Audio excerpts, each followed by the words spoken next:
C'était un projet Ulule. J'étais vachement touchée en fait de voir le soutien des gens qui ne connaissent pas spécialement ce que je fais. Je salue vachement les gens qui sont curieux et qui ont le courage de donner un petit peu d'argent pour participer à des projets de BD indé qui sortent un petit peu de nulle part finalement. Bien cordialement.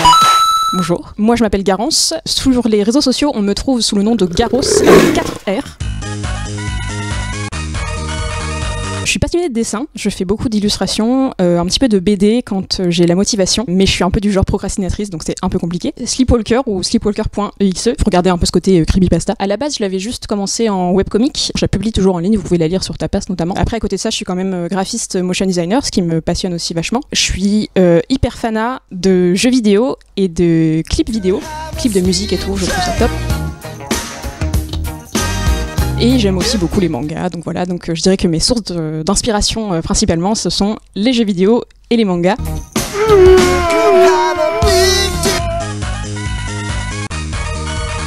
Je dessine vraiment depuis que je suis toute petite. J'ai vraiment eu cette passion en fait pour le dessin. Je créais plein de personnages. Je m'inspirais vachement de personnages existants aussi. J'étais très fan de Donald Duck, que je dessinais beaucoup. Petit à petit, en fait, j'ai continué à dessiner. Je faisais vachement de bande dessinée quand j'étais en primaire. J'ai même pu toucher, en fait, assez jeune aussi à une tablette graphique qui appartenait à ma sœur, qui dessine aussi beaucoup. D'ailleurs, je dirais que ma sœur aussi a été une source d'inspiration, en fait, pour me lancer un peu dans le dessin.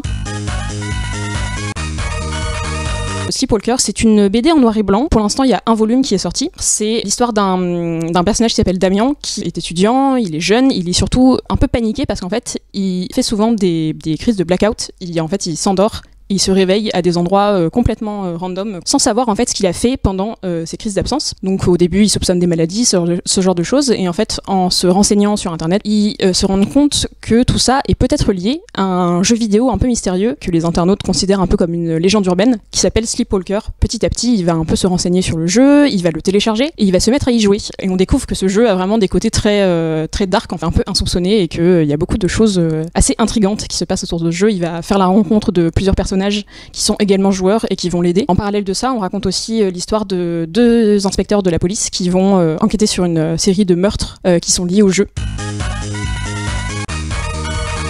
C'est un peu ma première BD que j'essaye vraiment de porter à terme. En fait, j'envisageais que ça fasse environ 3 tomes, peut-être 4. J'ai en fait des idées assez précises de certaines scènes, de certains passages, de comment ça va finir. J'expérimente beaucoup et j'essaie de pas trop non plus me poser de questions pour que ça reste assez libre.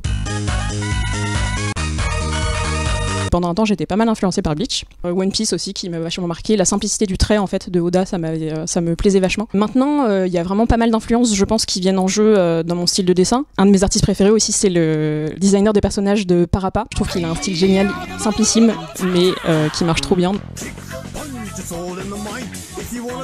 J'essaye en fait un petit peu plein de styles. Pour Sleepwalker, c'est pas vraiment trop manga, c'est vraiment mon style bien à moi. C'est expressif, j'aime bien un peu mettre le trait sur les expressions parfois un peu paniquées ou angoissées des personnages.